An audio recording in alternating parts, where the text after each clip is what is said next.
చేయాలి, జగన్మోహన్ రెడ్డి అరెస్ట్ చేయాలి, అది ఏ కేసు అయినా సరే ఏదో ఒకటి అని చెప్పి. సో ఇప్పుడు అందుకే లిక్కర్ స్కామ్ అంటున్నారు, ఢిల్లీ లిక్కర్ స్కామ్ కూడా పెద్దది అంటున్నారు. ఇప్పుడు ఇది ఎలా ఉంటుందంటే, ఢిల్లీ లిక్కర్ స్కామ్లో ఒక ఊపింది కాబట్టి ఆ పేరుని పెట్టేస్తే ఇక్కడ జనాలకి కనెక్ట్ అయిపోతారు. ఓకే, ఢిల్లీ లిక్కర్ స్కామ్, కవిత గారి అరెస్టు, తెలంగాణతో లింకులు ఉండడం, కేజ్రీవాల్ గారి అరెస్టు, ముఖ్యమంత్రుల అరెస్టు, ఇదేదో పెద్ద ఇష్యూ కింద అయిపోయింది అన్నట్టుగా ఈ ట్రెండ్ అవుతే బాగుంటుందన్న ఉద్దేశం మీద ఇక్కడ కూడా లిక్కర్ స్కామ్ పెట్టారు. ఏదో స్కామ్లో అరెస్ట్ చేయాలి కదా. ఓకే, ఇప్పుడు లిక్కర్ స్కామ్లో అరెస్ట్ చేసింది ఏంటంటే ఆయన ప్రభుత్వానికి ఆదాయం వచ్చేలా చేసాడు ఆయన. అవును, ప్రైవేట్ వ్యక్తులకు కాదు. ఇప్పుడు జనరల్గా చేస్తుంది వీళ్ళు. జనరల్గా ఏదైనా అంటే ఈ స్కాముల్లో ఏమైనా ఉంటే ఈ గవర్నమెంట్ ఉండాలి తప్ప ఆ గవర్నమెంట్ తెలియదు. ఆఫ్ కోర్స్ పెట్టారు, వాళ్ళ దగ్గర అయినా ఆధారాలు ఉన్నాయనుకోండి, నిరూపించవచ్చు. అరెస్ట్ చేయడానికి ఏమి లేదు, పలానా స్కామ్ వచ్చిందని చెప్పి అందులో ఈడీని లేకపోతే ఇంకోటో చేర్చి పేర్లు చేర్చి కొంతకాలం జైలులో ఉండేలాగా చేయగలరు. ఓకే, ఎందుకంటే ప్రభుత్వం అధికారంలో ఉంది, పోలీసులు అధికారంలో ఉన్నారు కాబట్టి కొంచెం ఏదో ఇంతకాలం నుంచి మేము ఎన్ని రకాలుగా సాగదీసామని రేపు వచ్చే అసెంబ్లీలోనో లేకపోతే ఇంకో రకంగానో వీళ్ళు ప్రెస్ మీట్లు పెట్టి జగన్మోహన్ రెడ్డి గారు ఈ రకంగా చేశారని ఒక పీపీటీ కూడా ప్రదర్శించవచ్చు, పవర్ పాయింట్ ప్రజెంటేషన్గా ప్రదర్శించవచ్చు. అవసరమైతే అసెంబ్లీలో కూడా చెప్పచ్చు. ఆ తర్వాత అరెస్టులు ఉంటాయి. ఓకే, ఈ రోజు ఆ రోజు అన్నది చెప్పలేం, కానీ వాళ్ళ టార్గెట్ లిస్టులో జగన్మోహన్ రెడ్డి గారు కూడా అరెస్ట్ ఉన్నారు కదా. ఓకే, ఎందుకంటే చంద్రబాబు నాయుడు గారిని చేశారు కాబట్టి సైమల్టేనియస్గా వాళ్ళని అరెస్ట్ చేయాలి. ఓకే, అయితే ఇక్కడ గవర్నమెంట్ ఏంటంటే ఈ అరెస్ట్ వల్ల మనకి ఎంత లాభం ఉపయోగపడుతుంది, నష్టం ఉంటుందా, ఇవన్నీ బేరీజులు వేసుకుంటుంది. ఓకే, అప్పుడు జగన్మోహన్ రెడ్డి గారిలా కాకుండా కొంచెం నేర్పరితనంగా ఆయనకి ఎక్స్పీరియన్స్ ఉంది కదా, ఆ ఎక్స్పీరియన్స్ తోటి ఇవన్నీ చూసుకుని ఏ రకంగా ఇరికించాలా, మనం రేపు పొద్దున మనకైనా చుట్టుకుంటుందా, ఇలాంటివన్నీ చేసుకుని చేస్తారు మొత్తం. అందుకే అమిత్ షా గారి త్రూ వస్తారంటే కేంద్రం ఇన్వాల్వ్మెంట్ మాదేం లేదని చెప్పే ప్రయత్నం చేస్తున్నట్టు కనిపిస్తుంది కదా సార్ ఇక్కడ. ఇప్పుడు కేంద్ర ప్రభుత్వం నుంచి నన్ను అడిగితే నా వ్యక్తిగత అభిప్రాయం ఆశించినంత సహకారం అయితే దొరకట్లేదు ఈ జగన్మోహన్ రెడ్డి గారి కేసులని కాదు. ఓకే, ఏ కేసుల్లో అయినా సరే ఆశించినంత సహకారం అయితే ఇక్కడ ప్రభుత్వానికి దొరకట్లేదు. ఓకే, ఎందుకంటే మీరు గతంది చూసుకుంటే మొత్తం జనరల్గా వాళ్ళతోటి కూటమి కట్టిన పాపానికి ఒక 3 ఎంపీ సీట్లు ఖాళీ అయితే మాకు ఒకటి కావాలంటున్నారు, వాళ్ళు ఈలో కావాలంటున్నారు చెరుకోటిని, వాళ్ళతో టేకవల్గా అయితే పట్టుకోవచ్చు. ఎమ్మెల్సీ సీట్లు ఖాళీ అయితే మాకోటి కావాలంటున్నారు. ప్రతి దాంట్లోనే వాళ్ళ బలం పెంచుకొని చూస్తున్నారు. ఇవ్వకపోతే ఏమవుతుందో ఈయనకి తెలుసు, ఏమన్నా మనకి నష్టం చేకూరుస్తారు. ఈయన మీకేడో కేసులు ఉన్నాయి కదా. అవును. సో దానికి ఉదాహరణగానే సోమవీర్రాజు గారి కేసు చూసుకోండి. సోమవీర్రాజు గారు ఎమ్మెల్సీ. ఆయన సోమవీర్రాజు గారు తెలుగుదేశం అంటేనే ఒంటికాల మీద లేస్తాడు. అవును. జగన్మోహన్ రెడ్డి గారికి ఫరగా ఉంటాడు.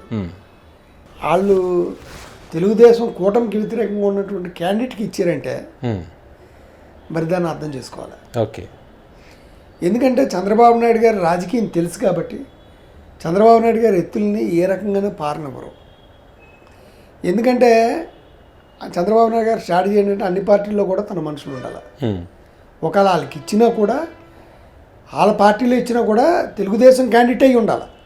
ఓకే, ఇప్పుడు పవన్ కళ్యాణ్ గారు ఎలా బలైపోయారు, జనరల్గా ఆయనకి 20 మంది క్యాండిడేట్లు ఉన్నారు.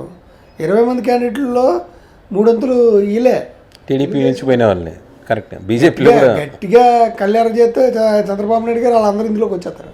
ఓకే, ఎందుకంటే వీళ్ళ తాలూకు మనుషులు ఇలాంటి రాజకీయాలు ప్లే చేయడంలో దిట్ట కాబట్టి ఆయన ఏం చేశాడంటే సీటు తీసుకుని వాళ్ళు చెప్పిన వాళ్ళకి ఇవ్వలేదు, వాళ్ళు చెప్పిన వాళ్ళకి ఇవ్వకుండా అతనికి ఎగెనిస్ట్గా ఉండే వాళ్ళకి ఇవ్వడం స్టార్ట్ చేశారు. ఓకే, ఎందుకంటే ఇక్కడ కేంద్ర ప్రభుత్వం అనుసరిస్తున్న వైఖరి ఏంటంటే చంద్రబాబు నాయుడు గారిని రైట్ సైడ్, జగన్మోహన్ రెడ్డి గారిని లెఫ్ట్ సైడ్, పవన్ కళ్యాణ్ గారిని ఎదరగా కూర్చోబెట్టుకుని వెళ్తుంది. ఓకే, మీరు ముగ్గురు కొట్టుకోండి, నాకు సంబంధం లేదు, ఎవడు మిగిలితే ఆడి సంగతి నేను చూసుకుంటాను అంతే అన్నట్టుగా కేంద్ర ప్రభుత్వం వైఖరి ఉంది తప్ప అందులో పాత్ర ఏమీ లేదు. ఒకవేళ జగన్మోహన్ రెడ్డి గారిని అరెస్ట్ చేయాలన్నా పైనుంచి ఆర్డర్స్ వస్తేనే కానీ చేయలేని పరిస్థితి. ఎందుకంటే ఇది నేను ఎందుకు చెప్తున్నానంటే చంద్రబాబు నాయుడు గారిని గత ప్రభుత్వం జగన్మోహన్ రెడ్డి గారు అరెస్ట్ చేసినప్పుడు చాలామంది తెలుగుదేశం నాయకులు కానీ ఆ పత్రికలు కానీ తెలుగుదేశం పత్రికలు కానీ ఏమన్నాయంటే మోడీ గారే అరెస్ట్ చేయించారు, మోడీ గారికి చెప్పకుండా చేయరు కదా, ఇందులో మోడీ గారి పాత్ర ఉందని చెప్పి అవి డేట్గా రాసాయి. ఓకే, ఆ రోజు అందరికీ తెలిసిన విషయం. అంటే ఏంటంటే జగన్మోహన్ రెడ్డి గారు కూడా చంద్రబాబు నాయుడు అంటే ఒక లీడర్ని అరెస్ట్ చేయాలంటే పైనుంచి మెసేజ్ వస్తే తప్ప చేయలేము. ఓకే. ఇప్పుడు అంతే, దాన్నే బేస్ చేసుకుంటే ఇప్పుడు కేంద్ర ప్రభుత్వం తీసుకున్న నిర్ణయాలన్నీ కూడా జగన్మోహన్ రెడ్డికి అనుకూలంగా ఉన్నాయి. వైఎస్ వివేకానంద రెడ్డి కేసులో ముందుకెళ్ళలేకపోతున్నారు. అదేవిధంగా జగన్మోహన్ రెడ్డి గారి తాలూకు మనుషులను తీసుకొచ్చి ఎమ్మెల్సీలు ఇస్తున్నారు, ఆయనకి ఫరగా మాట్లాడే వాళ్ళని తీసుకొచ్చి. అలాగే పోనీ అప్పులు కట్ట ఏమన్నా తీసుకొచ్చేస్తున్నారా విపరీతంగా అంటే ఇవి ఏమీ లేవు. స్టీల్ ప్లాంట్ అది చూసుకుంటే స్టీల్ ప్లాంట్ అది కేవలం అయ్యో వాళ్ళ బాకీలు తీర్చడానికి, జీతాలు బాకీలు తీర్చడానికి ఇచ్చింది తప్ప మేము ఎక్కడ దాన్ని నిలుపుదల చేస్తామని లేదు. పెట్టుబడి ఉపసంహరణ అలా కంటిన్యూ అవుతూనే ఉంటుంది స్టెప్ బై స్టెప్. అది ప్రైవేటైజేషన్ అవ్వడమే, మేమేమీ చేయలేమన్నారు. అందువల్ల వీళ్ళ పాత్రని అక్కడ ఏం చేయరు. ఓకే. అక్కడ సెపరేట్. పోలవరాన్ని కానీ నిధులైనా తెప్పించగలుగుతున్నాడా, అమరావతికి ఏమైనా తెప్పించగలుగుతున్నాడు, ఏదో అప్పులు ఇప్పిస్తూ ఉన్నారు అంతే. అప్పులైనా ఇప్పించి కూడా లేదు, ఇప్పిస్తూ ఉన్నారు. ఎప్పుడు ఇప్పిస్తారో తెలియదు. ఈ లోపల జమిలీ అంటున్నారు, ఓ సంవత్సరం ముందు జరగచ్చు, ఓ సంవత్సరం జరగచ్చు. ఓకే. సో ఈయన అనుకున్నవేమి సాధించలేకపోతున్నాడు. ఇలాంటి ప్రెస్టేషన్స్ ఉన్నాయి. ఓకే. ఈ విధంగా సాగదీస్తారన్నది ఆయన అల్టిమేట్ ఏంటంటే జగన్మోహన్ రెడ్డి గారిని జైలు పంపాలి. ఓకే. అలా పంపకపోతే కార్యకర్తల్లో నిరసన వస్తుంది, మనం ఏమీ చేయలేకపోతున్నాం. ఇప్పుడు కార్యకర్తల్ని తృప్తి చేయడం కోసం ప్రభుత్వం చిక్కుల్లో పడుతుంది ఈ రోజున. ఓకే. ఇప్పుడు సుప్రీంకోర్టు నుంచి దారుణంగా ఉంది, ప్రజలు చూస్తున్నారు.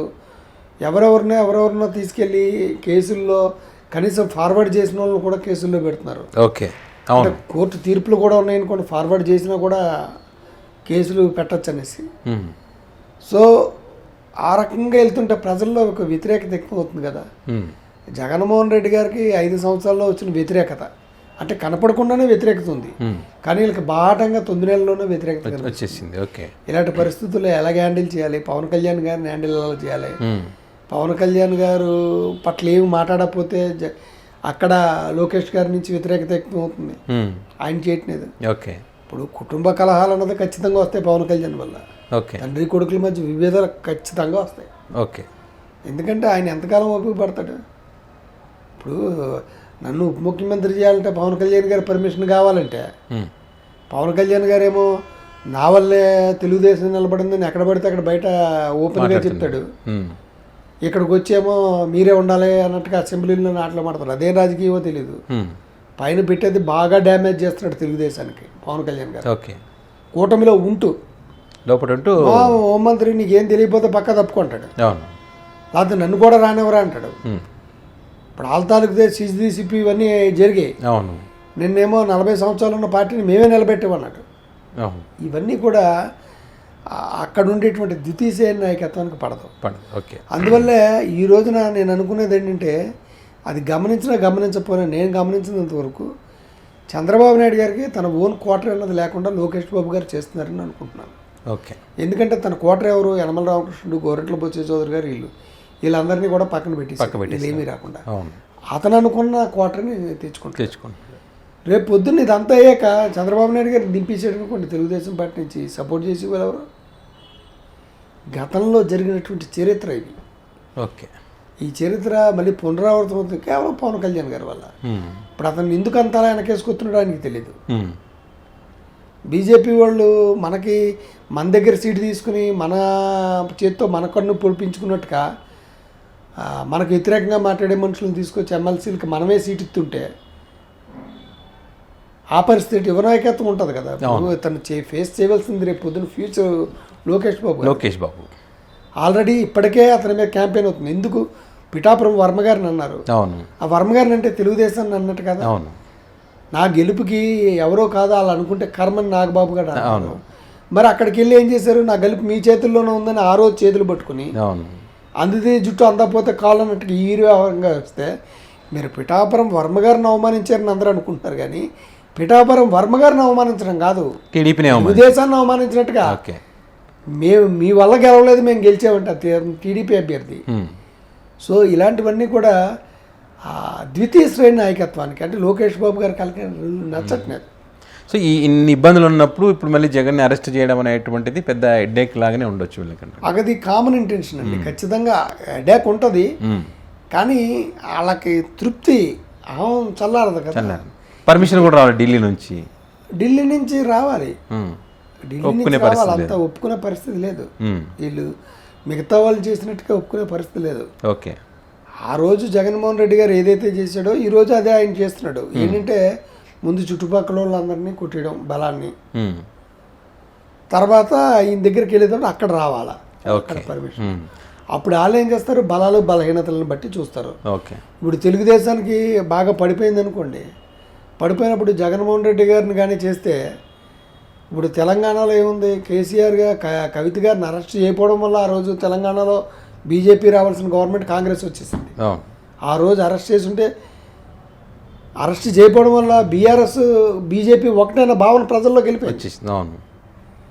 సో ఇప్పుడు ప్రభుత్వానికి వ్యతిరేకంగా ఉన్న దశలో జగన్మోహన్ రెడ్డి గారిని కానీ అరెస్ట్ చేస్తే మన ఎదుగుదల ఎంతవరకు ఉంటుంది, మైనస్ అవుతుందా ప్లస్ అవుతుందా ఇవన్నీ చూసుకొని వాళ్ళు పచ్చ జెండా ఊపుతారు తప్ప అంతవరకు రెడ్ జెండానే.